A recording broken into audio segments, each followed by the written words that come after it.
Hello and welcome to Fresco Tours. In this video, we're going to talk about the Camino de Santiago, when it started, why it started, and who started it. It all started with Santiago el Mayor, or in English, St. James the Greater. He was one of the 12 apostles that accompanied Jesus in his ministry. He was also the brother of John the Evangelist, who was another apostle. The epithet the Greater was used to distinguish him from the other apostle called St. James the Lesser, perhaps because he was older, or taller, or just stood out more amongst the other apostles. In the year AD 33, he set out to preach in Hispania, current-day Iberian Peninsula, or Spain and Portugal.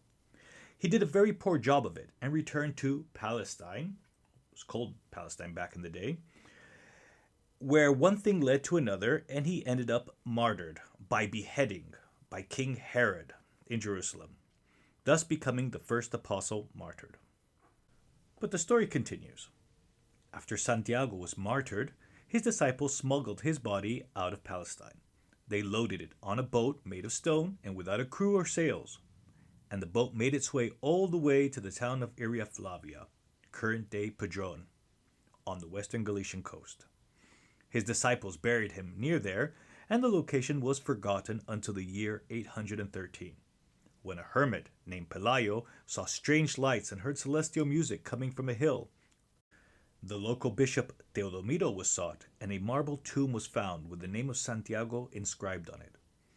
The local king was also notified, Alphonse II, and a church was built right over the tomb. The medieval manuscript, the Codex Calixtinus, elaborates on this legend by adding the following story. When Santiago's disciples took his body off the boat that had brought them from Palestine, they entered the dominions of the legendary Queen Lupa. The followers requested 2 oxen to transport the body and a place to bury Santiago. The queen sent them to a nearby hill guarded by a dragon to collect the oxen. In reality, these oxen were 2 wild bulls. Just before they were devoured by the dragon, their prayers were answered and they were saved. The dragon was killed and the wild bulls were domesticated. The queen, impressed by the miracle, converted to Christianity and provided a burial place. Before continuing, let's have a look at the medieval manuscript, the Codex Calixtinus. The Codex Calixtinus is a 12th century manuscript of the Camino de Santiago, or rather, it is a 12th century guidebook to Santiago. The Codex was allegedly written by Pope Calixtus II, hence the name of the book. But it's the French monk, Aymeric Picard, who takes credit for compiling and editing it, possibly from a range of sources. The Codex is divided into 5 books, each covering a topic associated with St. James and his following. Book 5, The Pilgrim's Guide, is the one that has made the whole Codex famous, as it is here that Aymeric describes in almost travel guide fashion the different stages on the French route to Santiago. He includes suggestions and tips regarding places, peoples, and customs. The Codex was written during possibly the peak of medieval pilgrimages to Santiago, and thanks to this, contemporary Camino enthusiasts have had an invaluable source to help them piece the Camino back together again. The Codex is an entertaining read, especially Book 5, and definitely a recommended one before you start your own Camino. It appears that things have not changed too much in Galicia since medieval times. Aymeric Picard describes the land in the 12th century as well wooded with rivers, meadows, and orchards, and the deepest, clearest springs, but with few towns, farmsteads, or wheat fields. Perhaps pilgrims should no longer rely on the deepest, clearest springs as still being applicable today. However, the rest of the description fits fairly well. Aymeric Picard complains about there being a lack of wheat bread and wine. Thank goodness that this is clearly not the case nowadays, and Galicia is one of the leading producers of wine in Spain, especially white wine. Aymeric Picard continues describing how there is plenty of rye bread and cider, livestock and workhorses, milk and honey, and enormous sea fish. And there's gold and silver, fabrics and furs from the forests, and other riches. Since 813, when Pelayo discovered Santiago's remains and Alfonso II ordered the first church to be built, pilgrims have been walking to Santiago de Compostela. Some historians argue that a good part of the initial impulse and continuous patronage by the church and state was due to its strategic military and political importance against the Muslim kingdoms in the south of Spain. By the 11th century, the pilgrimage to Santiago had been consolidated. Thousands of pilgrims had come from all over Europe, and many had decided to stay and settle.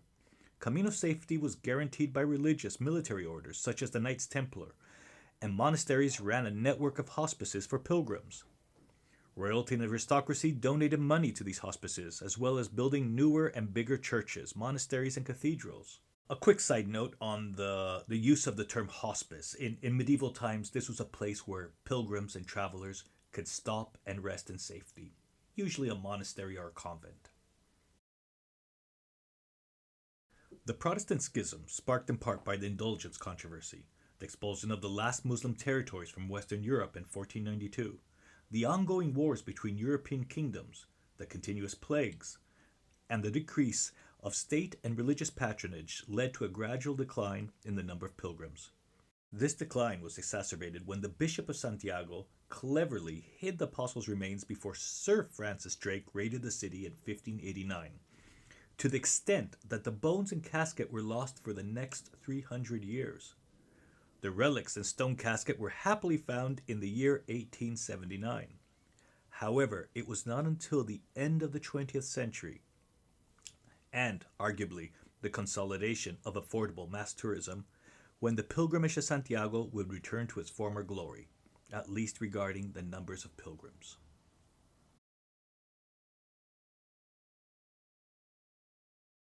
The person who can take credit for the revival of the Camino was Don Elías Valiña. Don Elías was the parish priest at the village of Ocebreiro. He was also an academic and a scholar whose passion was the Camino de Santiago, to the extent that he dedicated most of his life to bringing about the revival of the forgotten pilgrimage trail. Perhaps what Don Elías is best remembered for was the creation of the yellow arrow marker, the now universal sign that marks the way to Santiago de Compostela.